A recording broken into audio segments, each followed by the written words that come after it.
Hello बच्चों, तो आओ प्रश्न को देखते हैं। अवकल समीकरण एक की घात x प्लस एक गुनी वाई गुने डी वाई बराबर y प्लस एक गुनी एक्स गुने डी एक्स का व्यापक हल क्या होगा। तो इसके लिए बच्चों हमें चार विकल्प दिया गया है A B C D। तो दिए गए चार विकल्प में से हमें सही विकल्प का चयन करना है। तो दिए गए प्रश्न की मुख्य अवधारणा की बात करें तो बच्चों देखो यहाँ पर यदि x से घात n का हम समाकलन करें तो बच्चों ये हमें प्राप्त हो जाता है x से घात n प्लस एक बटे में n प्लस एक के प्लस का सी यहाँ पर समाकलन अचर है। इसी प्रकार बच्चों देखो यदि log x का हम समाकलन करें तो बच्चों ये हमें प्राप्त हो जाता है किसके, तो एक बटे x के प्लस का सी समाकलन अचर है। इसी प्रकार बच्चों देखो यदि e की घात x का हम x के सापेक्ष में समाकलन करें तो बच्चों ये हमें प्राप्त हो जाता है e की घात x प्लस सी के बराबर, जहाँ पर c क्या है तो समाकलन अचर।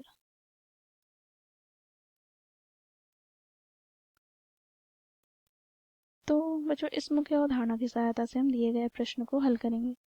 तो बच्चों देखो प्रश्न में हमें अवकल समीकरण क्या दे रखे हैं, तो आप इसे लिख लेते हैं e की घात x प्लस एक y गुनी डी वाई बराबर y प्लस एक गुनी e की घात x गुनी डी एक्स।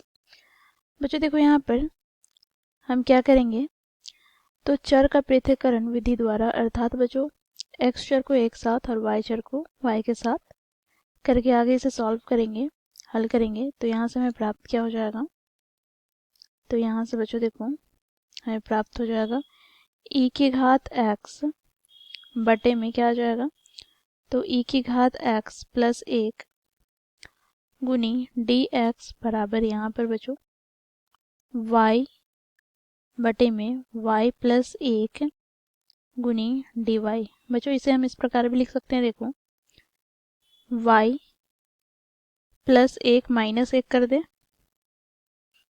और बटे में यहाँ पर क्या है, तो y प्लस एक गुनी डी वाई बराबर यहाँ पर e की घात x बटे में e की घात x प्लस एक गुनी डी एक्स।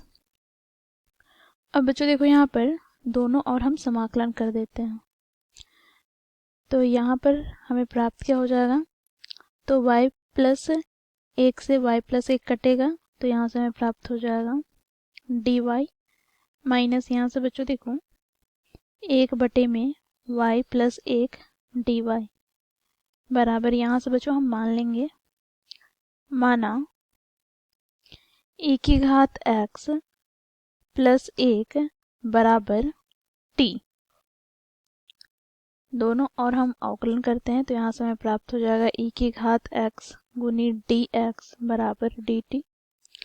तो यहाँ से बच्चों हम क्या करेंगे, e की घात x गुनी डी एक्स के स्थान पर डी टी रखेंगे और यहाँ बटे में क्या आ जाएगा, तो e की घात x प्लस एक के स्थान पर t। तो यहाँ से हमें प्राप्त क्या हो जाएगा, तो यहाँ पर डी वाई का समाकलन हमें प्राप्त हो जाएगा y माइनस एक बटे वाई प्लस एक का समाकलन हमें प्राप्त हो जाएगा log y प्लस एक, फिर ये बराबर का यहाँ पर एक बटे टी का समाकलन हमें प्राप्त हो जाएगा log t और प्लस का यहाँ पर बच्चों देखो समाकलन अचर हम यहाँ पर ले लेते हैं log c। तो ये क्या है, समाकलन अचर यहाँ पर हम लिख लेंगे क्योंकि log c समाकलन अचर है।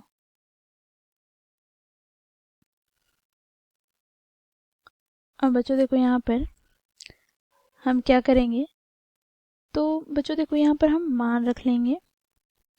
तो यहाँ से y बराबर हमें प्राप्त क्या हो जाएगा, तो log y प्लस एक, फिर प्लस का यहाँ से बच्चों देखो log t के स्थान पर क्या, तो e की घात x प्लस एक और प्लस का यहाँ पर log c।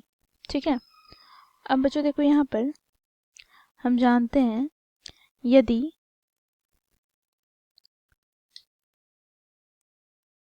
log base e a plus log base e b plus log base e c हो तो ये हमें प्राप्त हो जाता है log बेस e a गुनी b गुनी c के बराबर। तो यहाँ से बच्चों हमें y बराबर क्या प्राप्त हो जाएगा, देखो y बराबर यहाँ पर log, यहाँ पर c गुना में क्या आ जाएगा, तो y प्लस 1 गुना में e की घात x प्लस 1। तो बच्चों देखो, यही हमारा क्या हो जाएगा, दिए गए अवकल समीकरण का हल। अब हम विकल्प की ओर चलेंगे, तो कौन से विकल्प में ये हमें दिया गया है, तो आप देखते हैं यहाँ पर।